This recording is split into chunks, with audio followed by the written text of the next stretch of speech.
Hello दोस्तों, मेरा नाम है रहनुमा और मैं आपका स्वागत करती हूँ जीएस स्टडी कॉर्नर पे। दोस्तों, आज हम इतिहास पढ़ेंगे। इतिहास में हम आधुनिक भारत के इतिहास के बारे में पढ़ रहे थे। तो इससे पहले मैं बताना चाहूंगी कि मैंने आधुनिक भारत के इतिहास पर कई वीडियो बनाई हैं। तो अगर आपने वो वीडियो नहीं देखी है, आप उन वीडियो को देख सकते हैं, जिसमें यूरोपीय कंपनियों की स्थापना का क्रम, यूरोपीय कंपनियां क्यों आई, उनकी क्या आने की वजह रही, इन सारी बातों को हमने उसमें डिटेल से समझा है। उसके बाद हमने बात की थी अंग्रेज किस तरह से भारत पे अपनी सत्ता जमाना चाह रहे थे, ब्रिटिश साम्राज्य की स्थापना कर रहे थे।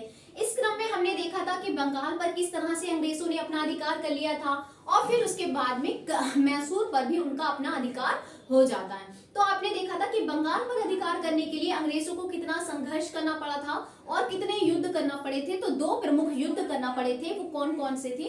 तो प्लासी और बक्सर का युद्ध करना पड़ा था, जिसको वो करने के बाद वो उनका बंगाल पर आधिपत्य हो जाता है। उसके बाद वो उसी क्रम में क्या आगे बढ़ते हैं, तो वो देखते हैं मैसूर युद्ध। मैसूर युद्ध करना पड़ते हैं। मैसूर पर अपना अधिकार जमाने के लिए अंग्रेज क्या करते हैं? 4 प्रमुख आंग्ल मैसूर युद्ध होते हैं, जिसमें अंग्रेजों का जब वो जीत जाते हैं तो मैसूर पर पूरा अधिकार अंग्रेजों का हो जाता है। उसी क्रम में अब वो आगे बढ़ रहे होते हैं तो मराठा साम्राज्य की बात चलती है। मराठा साम्राज्य की बात करें तो मराठा साम्राज्य पर भी अंग्रेज अपना अधिकार जमाना चाहते हैं, क्योंकि वो पूरे भारत पर अपना अधिकार जमाना चाहते थे, अपना प्रभुत्व स्थापित करना चाहते थे। उसी क्रम में वो आगे बढ़ रहे थे बहुत तेजी के साथ। जैसे पहले बंगाल पर अधिकार, फिर मैसूर पर, इस तरह से वो मराठा शक्ति का भी, क्योंकि उस समय मराठा साम्राज्य का भी बहुत बड़ी शक्ति मानी जाती थी। उस समय मराठा साम्राज्य को भी हराना, मराठा साम्राज्य पर भी अपना स्थापित करने के लिए अंग्रेजों को बहुत ज्यादा संघर्ष करना पड़ेगा। उसी क्रम में हम मराठा साम्राज्य के बारे में पढ़ेंगे। तो मराठा साम्राज्य पे किस तरह से अंग्रेजों ने अपना अधिकार किया, अपना आधिपत्य लाते हैं, तो वो पढ़ने से पहले हमें मराठा का उत्कर्ष समझना पड़ेगा, उसका उद्भव कैसे हुआ मराठा साम्राज्य का, क्योंकि मराठा साम्राज्य से संबंधित बहुत सारे प्रश्न आपसे बनते हैं। जैसे शिवाजी, छत्रपति शिवाजी के जन्म से संबंधित बहुत सारे पॉइंट्स आपके बनते हैं। तो अब हम उस सारी चीजों को समझने से पहले हमें ये देखना होगा कि मराठा जो शासन था उसको समझने के लिए हम थोड़ा सा मैप पे चलेंगे। मैप पर सारी डिटेल से चीजों को समझने की कोशिश करेंगे, क्योंकि मराठा साम्राज्य जो था वो पहले से एक साम्राज्य नहीं था। उसके संस्थापक कौन माने जाते हैं? तो शिवाजी, छत्रपति शिवाजी महाराज को उसका संस्थापक माना जाता है। क्योंकि मराठा जो शासक थे वो पहले से राजवाड़े नहीं थे, राजा नहीं थे। वो पहले क्या किया करते थे? अगर शाहजी भोसले की बात करें तो वो लोग क्या हुआ करते थे, तो वो दूसरी जागीरों में जाकर क्या करते थे? नौकरी किया करते थे। और शिवाजी महाराज जब आएंगे तो वो क्या करेंगे? एक मराठा साम्राज्य की स्थापना करेंगे, एक बहुत बड़ी शक्ति की स्थापना करेंगे, संस्थापक के रूप में उभर कर आएंगे। और मराठा साम्राज्य इतिहास में हमें पढ़ने को मिलता है वो किसकी वजह से, जो शुरुआत करने वाला कौन होता है? तो शिवाजी महाराज होते हैं। अब हम मैप पे समझेंगे कि क्या कंडीशन थी इनकी, तो देखते हैं। तो सबसे पहले कितना आप ये देख सकते हैं कि कितना मुश्किल था उस समय, उस परिस्थितियों में अब आपका जो मराठा साम्राज्य है उसका उत्कर्ष, उसका उद्भव कर पाना। क्योंकि आप देख रहे थे यहाँ पर मुगल सत्ता थी उस समय। मुगलों में आप जानते हैं औरंगजेब का समय चल रहा था, और उससे पहले तो औरंगजेब का यहाँ पे शासन था, और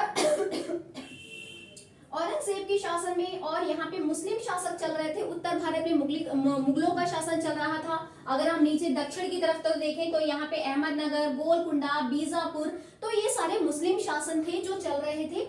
ऐसी परिस्थितियों में क्या होता है? मराठा शासन उभर कर आता है, मराठा साम्राज्य उभर कर आता है। क्योंकि इसकी क्या होती है, अगर देखा जाए तो उस परिस्थिति में जो मुगल के आपके जानते हैं औरंगजेब की हिंदू कट्टरवादी जो उसकी नीतियां चल रही थी, उसी के चलते क्या होता है, तो मराठा साम्राज्य उभर कर आता है। उसकी नीतियों का विरोध करने के लिए एक नए साम्राज्य की स्थापना होती है। वो साम्राज्य किस नाम से जाना जाता है? तो मराठा साम्राज्य एक हिंदुत्ववादी साम्राज्य की ओर से उभर कर आता है। तो हम देखते हैं यहाँ पे कितनी परिस्थितियां टफ थी, वहां की सिचुएशन। उस समय मुगलों का यहाँ पर उत्तर भारत में अधिकार होना, नीचे यहाँ मुस्लिम शासनों का अधिकार होना, उसमें यहाँ पे क्या होगा, तो आप देख सकते हैं मुगल के ऊपर देखें तो यहाँ पे उत्तर भारत में मुगल थे, और यहाँ पे विंध्य श्रेणी है जो उत्तर भारत और दक्षिण भारत को अलग करती है। यहाँ पर किसका शासन था, तो अहमदनगर, गोलकुंडा, बीजापुर, बरार, इन सारे उद्भव हो चुके थे, ये राज्य फैले हुए थे। तो इन सब के बीच में अगर हम देखें तो ये मराठा कौन थे, अगर हम पहले से देखें इनकी पृष्ठभूमि, तो मेवाड़ के जो कुछ कहा जाता है कि मेवाड़ से क्या होता है, एक इनकी शाखा क्या होती है, कुछ यहाँ मेवाड़ पर पहले लोग रहते थे, उनकी एक शाखा जो होती है भोसले वंश, भोसले वंश का उद्भव होता है। तो भोसले वंश से वहां पर आके वो यहाँ पे कहाँ पे जाते हैं, महाराष्ट्र में आकर बस जाते हैं, और कुछ कहाँ होते हैं तो ईरान वाले एरिया में चले जाते हैं, कुछ यहाँ से वंश जो है वो कहाँ चले जाते हैं, तो आपके नेपाल में रहने चले जाते हैं। तो कुछ यहाँ से जो आए थे वो यहाँ पर आकर इनके वंशज देखे तो वो यहाँ पर आकर बस जाते हैं, उन्हीं के पुत्र कौन होते हैं, तो यहाँ पे बालाजी होते हैं, बालाजी के बाद उनके बेटे कौन होते हैं, शाहजी भोसले। तो यहाँ पे भोसले वंश की स्थापना, भोसले वंश, क्योंकि शिवाजी जो महाराजा है वो कौन से वंश से संबंधित है, तो भोसले वंश से संबंधित है। जो इनके पिताजी होंगे तो यहाँ पर आकर बस जाते हैं और यहीं पर ही वो क्या करना शुरू करते हैं, महाराष्ट्र वाले इलाके से ही अपने मराठा साम्राज्य की स्थापना करते हैं। तो इस एरिया में अपना स्थापना कर रहे होते हैं। फिर वो मराठा साम्राज्य जो शक्ति होती है वो आगे चल के, आगे समय और बढ़ते बढ़ते उन सारे एरियो पर अपना क्या कर लेती है, अपना प्रभुत्व स्थापित कर लेगी। अपनी शक्ति के दम पर, अपनी दक्षता के दम पर वो क्या करेंगे, इस एरिया में अपने मराठा साम्राज्य की एक स्थापना कर देंगे, जो जाके बाद में वो क्या होगी, बहुत ज्यादा वो फैल जाएगी उस एरिया में। ठीक है, अब इतनी चीजें समझ गए हैं तो हमने ये देख लिया कि जो आपके शिवाजी जो है वो कौन से वंश से हैं, तो भोसले वंश से संबंधित हैं। शिवाजी जो भोसले वंश से संबंधित हैं, इनके पिताजी का नाम क्या था, शाहजी, शाहजी भोसले। इन्हीं के पुत्र कौन थे, तो शाहजी भोसले, इनके पुत्र कौन थे, तो शिवाजी होंगे, शिवाजी। और शिवाजी ही क्या करेंगे, तो मराठा साम्राज्य की स्थापना करेंगे। अब हम अपने पॉइंट्स पे चलते हैं, शिवाजी के जन्म के बारे में, उनसे संबंधित पॉइंट्स पे बात करेंगे। तो देखेंगे शिवाजी, शिवाजी की बात करें तो शिवाजी का जन्म कब हुआ है, तो 1627 ईस्वी में शिवनेर के किले में हुआ था। शिवनेर का जो किला है वो कहाँ है, तो पूना में मौजूद था, पूना में मौजूद ये किला था। यहाँ पर क्या हुआ करते थे, तो यहाँ पर जन्म हुआ था 1627 ईस्वी में, 1627 ईस्वी में जन्म हुआ, 1627 ईस्वी में शिवनेर पूना के किले में हुआ था, 1627 ईस्वी में शिवनेर में पूना के किले में हुआ था। अगर हम इनके पिताजी की बात करें तो अभी मैंने बताया ये शाहजी भोसले वंश से थे, इनके पिता का नाम शाहजी भोसले था। अगर हम इनकी माता का बात करें तो माता का नाम क्या था, तो माता का नाम इनकी जीजाबाई था। ये बात आप ध्यान रखेंगे, इनकी शाहजी भोसले की दो पत्नियां थी। कौन कौन सी पत्नियां थी, तो जीजाबाई थी और दूसरी तुकाबाई मोहिते थी, तुकाबाई मोहिते थी। और इनके जो जीजाबाई से यानी कि जो बड़ी उनकी रानी थी, उनकी बड़ी रानी के पुत्र कौन थे, तो शिवाजी महाराज बनेंगे। और जबकि शिवाजी होंगे और तुकाबाई मोहिते की इनके जो बेटे होंगे, इनसे जो संतान की प्राप्ति होगी वो कौन हो जाएंगे, तो व्यंको जी हो जाएंगे। तो इसी क्रम में हम देखें तो इनकी जो माता का नाम है, शिवाजी की माता का नाम जीजाबाई था, इनके पिता का नाम शाहजी भोसले था। अगर हम गुरु या संरक्षक की बात करें, क्योंकि कोणदेव के संरक्षण में ही क्या होता है, ये क्या करते हैं, तो शाहजी भोसले, इनकी दो पत्नियां होती हैं, ये अपनी तुकाबाई मोहिते से ज्यादा प्रेम किया करते थे, इस वजह से इन पर इतना ध्यान इनका नहीं होता था। लेकिन क्योंकि इनसे भी ये भी इनकी पत्नी है, ये भी इनकी पत्नी है और ये इनके बेटे हैं, तो ये जो शाहजी भोसले होते हैं वो कोणदेव को क्या करते हैं, कोणदेव उनके एक बहुत ही विश्वसनीय क्या थे, इनके विश्वास पात्र थे कोणदेव। तो इनको संरक्षण में इनका संरक्षण इन्हें देते हैं, ताकि वो शाहजी भोसले के कोणदेव जो होते हैं बहुत ही विश्वास पात्र होते हैं।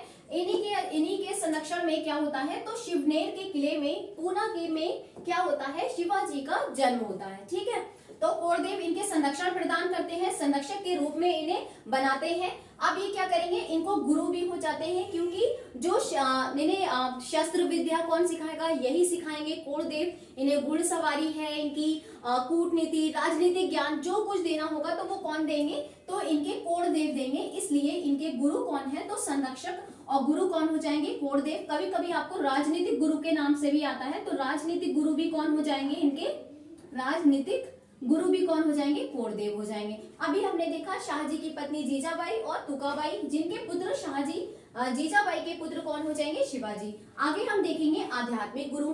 तो जो शिवाजी के ऊपर किसका प्रभाव पड़ा था, आपने सुना होगा कि जीजाबाई का बहुत ही ज्यादा प्रभाव पड़ता है, उनके विचारों का बहुत ही ज्यादा प्रभाव पड़ता है, क्योंकि शिवाजी का लालन पालन उनकी माता जीजाबाई ने किया था, जो उन्हें बचपन से ही बहुत ही साहसिक वीरों की कहानियां सुनाया करती थी, जिसका उनके ऊपर पूरा प्रभाव पड़ता है। और वो कोरदेव के संरक्षण में क्या करते हैं, घुड़सवारी, शस्त्र ज्ञान, शस्त्र विद्या, ये सारी चीजें को वो सीखते हैं।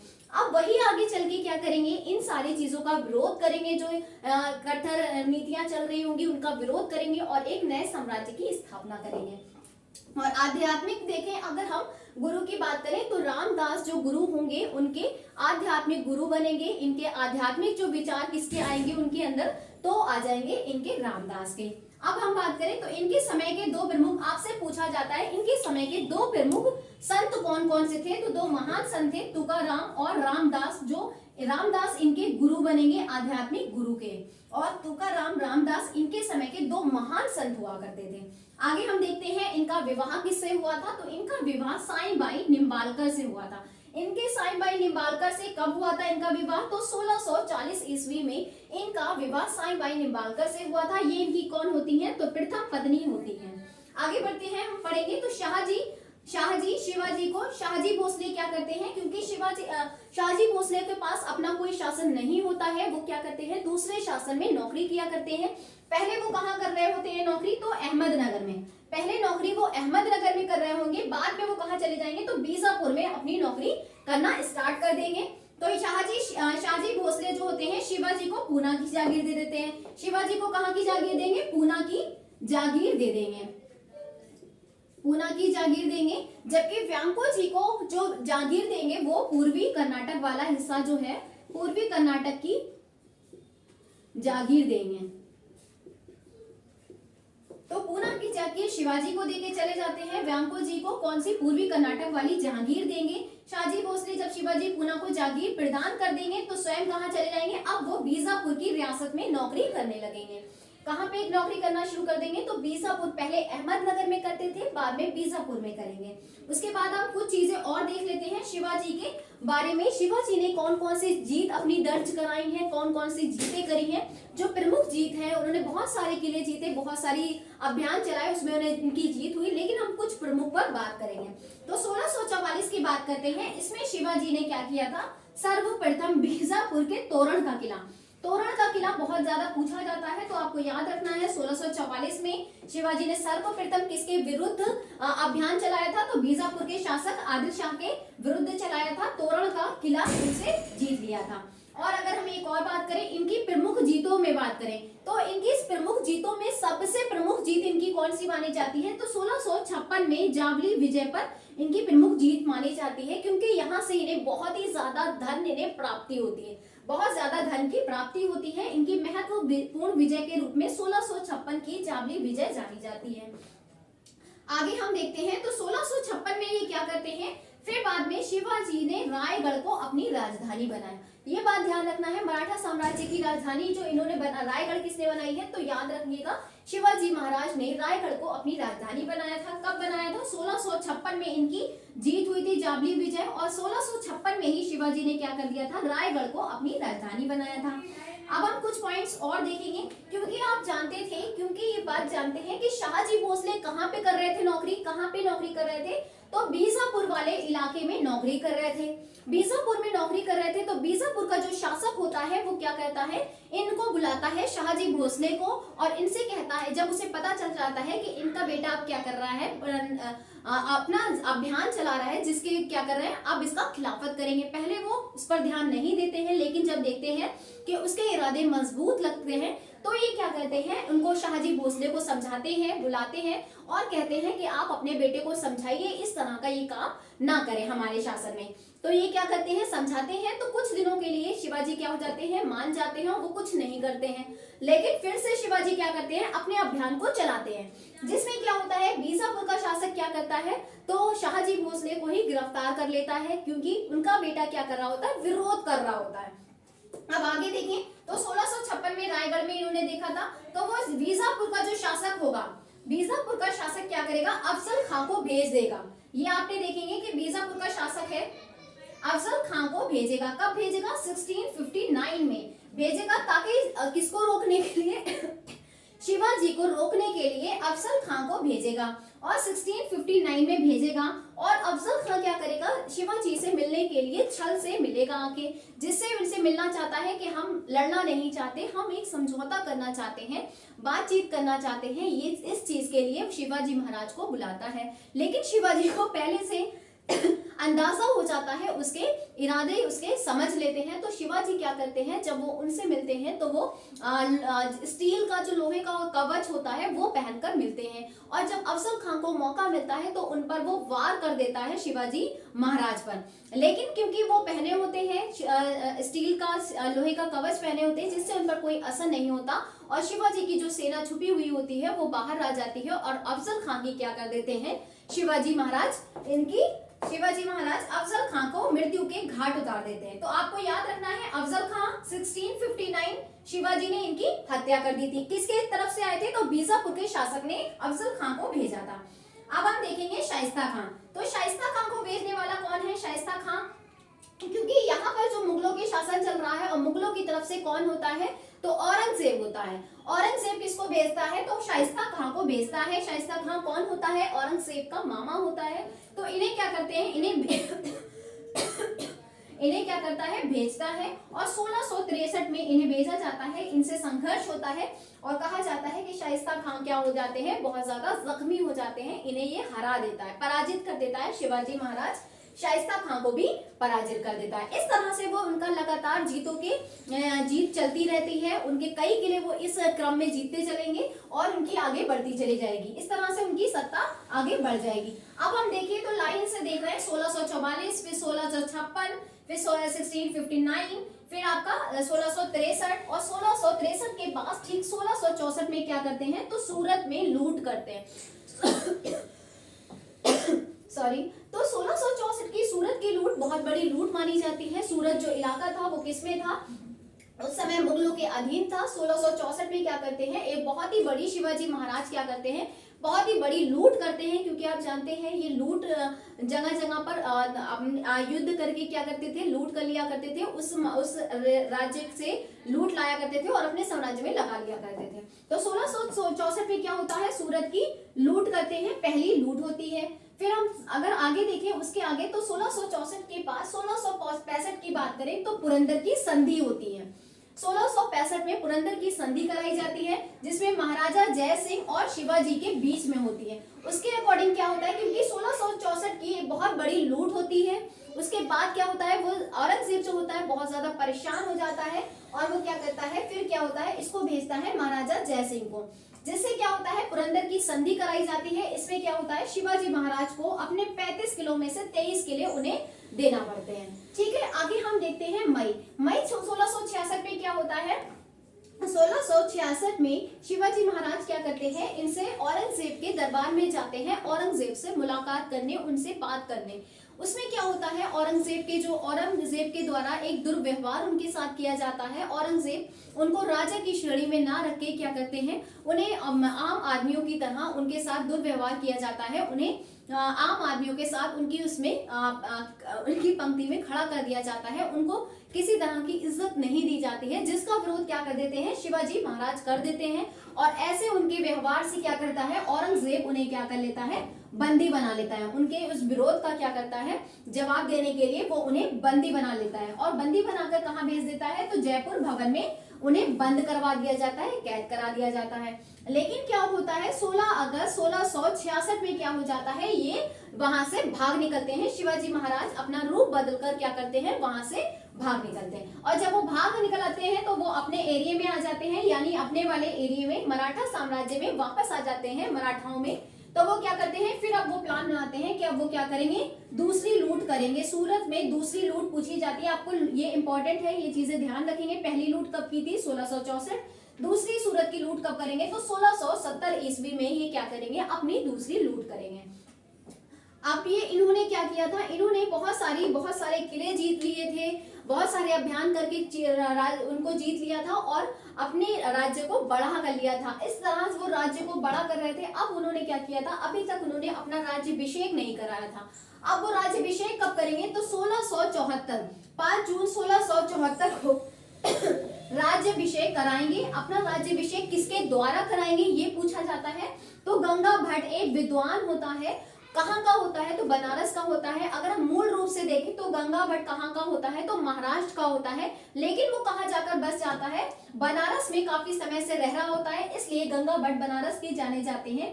गंगा भट्ट के द्वारा अपना राज्याभिषेक कराता है, राज्याभिषेक कराता है। और अगर हम आगे देखें तो कर्नाटक का इनकी अंतिम विजय की बात करें, इन्होंने बहुत सारे किले जीते, बहुत सारे अभियान किए, लेकिन उन सारे को चीजों को डिटेल से पढ़ने की नीड हमें नहीं है।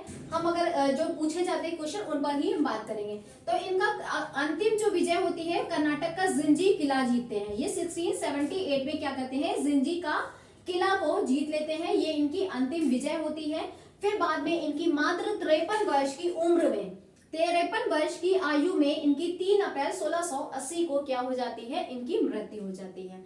अच्छा, आपने ये सुना होगा कि ये छापामार युद्ध नीति के लिए गोरेला पद्धति, गोरेला नीति या फिर छापामार नीति के लिए जाने जाते हैं। तो शिवाजी महाराज ने जो गोरेला पद्धति, इसमें क्या होता था, जैसे इन्होंने ये पहाड़ है, तो पहाड़ों के बीच से क्या होता था, ये पहाड़ होते थे, यहाँ पर कोई आ रहा होता तो ये लोग क्या करते थे, ये लोग एकदम से छुपे होते थे पहाड़ों के पीछे, और जैसे ही कोई आता था तो क्या करते थे, उस पर हमला कर देते थे, अपने दुश्मन पर क्या कर देते थे, हमला कर देते थे और लूट लेते थे। और फिर ये बाद में जाके अपने पहाड़ों के बाद में पहाड़ों के पीछे जाकर वो छुप जाते थे। तो ऐसी पद्धति क्या होती थी, तो ऐसी पद्धति इनकी युद्ध की नीति थी, गोरेला नीति थी, जिसमें वो छुप के क्या कर दिया करते थे, वार कर दिया करते थे। अगर हम स्मिथ की बात करें, इतिहासकार स्मिथ की बात करें, तो उन्होंने इस जो नीति को क्या कहा था, तो इन्होंने कहा था डाकुओं की नीति कहा था। इस नीति को उन्होंने डाकुओं की संज्ञा दी थी मराठाओं को उन्होंने, क्योंकि वो किस तरह से गोरेला पद्धति की पालन कर रहे थे। और जब गोरेला पद्धति को इन्होंने शुरुआत किसने की, तो इन्होंने शुरुआत नहीं की थी गोरेला पद्धति, अहमदनगर के मलिक अंबर, अहमदनगर का मलिक अंबर ने ये पद्धति पहले चलाई थी। ये गोरेला पद्धति को अपनाने वाला, पहली बार चलाने वाला कौन था, तो मलिक अंबर था। मलिक अंबर से ही ये क्या करते हैं, ये पद्धति को अडॉप्ट करते हैं, सीखते हैं। तो मलिक अंबर ने पहले शुरुआत कर चुके थे, बाद में किसी ने प्रयोग किया, तो सही रूप से, व्यापक रूप से किसने इस पद्धति का इस्तेमाल किया, तो कौन करने वाला होगा, मलिक अंबर के बाद आएगा शिवाजी महाराज। तो अगर दोस्तों आपको मेरी वीडियो पसंद आई हो तो प्लीज वीडियो को लाइक करें, शेयर करें, कमेंट करें, और हाँ, चैनल को सब्सक्राइब करना ना भूलें। Thank you for watching my video.